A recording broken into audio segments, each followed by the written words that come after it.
irmão e irmã, a paz de Jesus e o amor de Maria. Sejam todos muito bem-vindos ao nosso canal, o que todo católico deveria saber. Dando continuidade com os dogmas.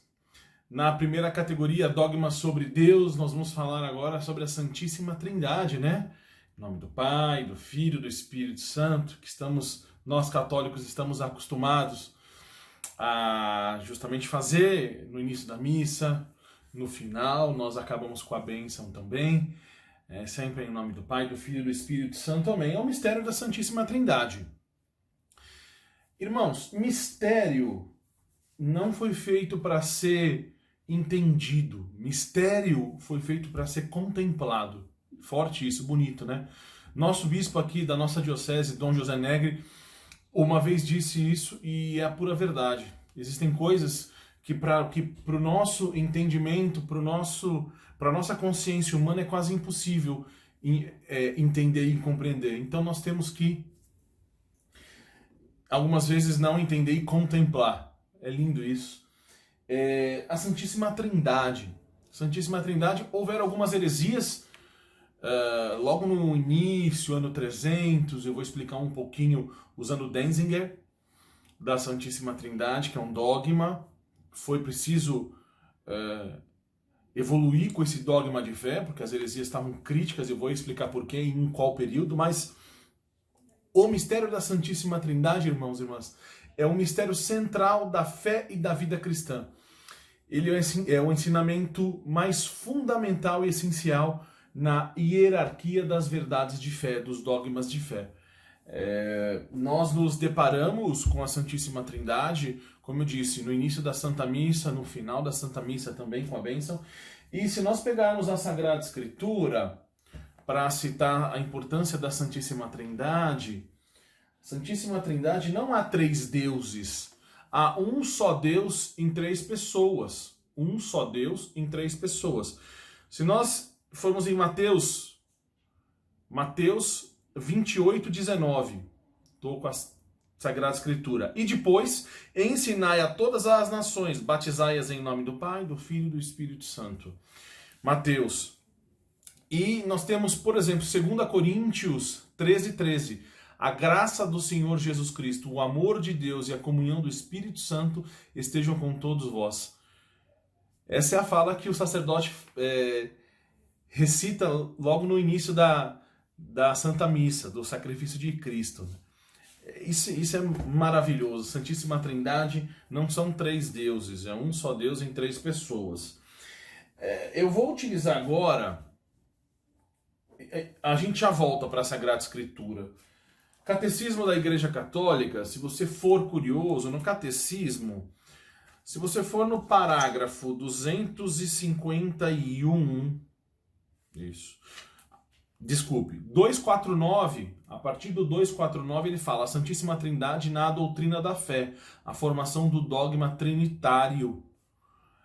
Desde essa passagem que eu disse, 2 Coríntios 13, 13, é citada aqui no Catecismo, eu não invento nada, e do 249 até do 253 começa dogma da Santíssima Trindade, a Trindade é una.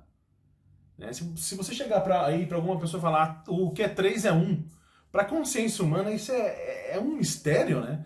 É difícil entender, mas nós temos que contemplar. Não professamos, olha o que diz o Catecismo, não professamos três deuses, mas um só Deus em três pessoas. A Trindade é consubstancial. As pessoas divinas não dividem entre si a única divindade, mas cada uma delas é Deus por inteiro. E aí, no Catecismo, no 253, ele cita uma parte que está no Denzinger. Se nós formos no Denzinger, compêndio aqui dos símbolos, né, Denzinger, aqui a gente fecha o tema com várias fontes, né? Denzinger, se você for no Quarto Concílio de Latrão, que foi de 11 de novembro a 30 de novembro de 1215, no número 800, cremos firmemente e confessamos sinceramente que um só é o verdadeiro Deus, eterno e incomensurável, imutável, incompreensível, onipotente e inefável, Pai e Filho e Espírito Santo. Três pessoas, mas uma só essência, substância ou natureza absolutamente simples. Perdão. O Pai não provém de ninguém. O Filho só do Pai. O Espírito Santo de modo igual de um e de outro, sempre sem início e sem fim. E no Catecismo da Igreja Católica tem essa parte do Denzinger. E isso foi necessário, irmão e irmã. Se nós pegarmos o concílio, quer ver, ó, eu tenho anotado aqui nas minhas pesquisas e estudos sobre a Santíssima Trindade, se nós formos no concílio de Constantinopla, tá aqui, ó, no concílio de Constantinopla I, que foi em 381, tudo que eu tô falando depois de Cristo, né? Concílio de Constantinopla aí primeiro em 381, justamente foi criado isso para nós combatermos a heresia de Macedônio, patriarca de Constantinopla na época, que negava a divindade do Espírito Santo. No Denzinger temos, cremos no Espírito Santo que é Senhor e que dá a vida. Ele procede do Pai. Com o Pai e o Filho, ele recebe a mesma adoração e a mesma glória. Na época, o patriarca de Constantinopla negava a divindade do Espírito Santo. Então a igreja, muito atenta, foi atrás disso e fez um concílio, que foi o concílio de Constantinopla I, para combater essa heresia. A igreja também, um outro concílio, ela reconheceu no concílio de Toledo, no sexto concílio de Toledo, aí um pouquinho mais para frente, 639, que o Pai é a fonte e a origem de toda a divindade. E o 11º concílio de Toledo, em 675, afirmou que a origem eterna do Espírito Santo não deixa de estar vinculada à do Filho. Que maravilha! Tem várias coisas aqui no Denzinger. Concílio de Florença, em 1442, também cita algumas coisas. No Denzinger você pode achar. Os padres da igreja também falam muito sobre o dogma da Santíssima Trindade. São Gregório Nazianzeno, que foi de 330 a 379. São Clemente de Roma, Papa no ano de 96. Santo Inácio, Bispo de Antioquia, em 107.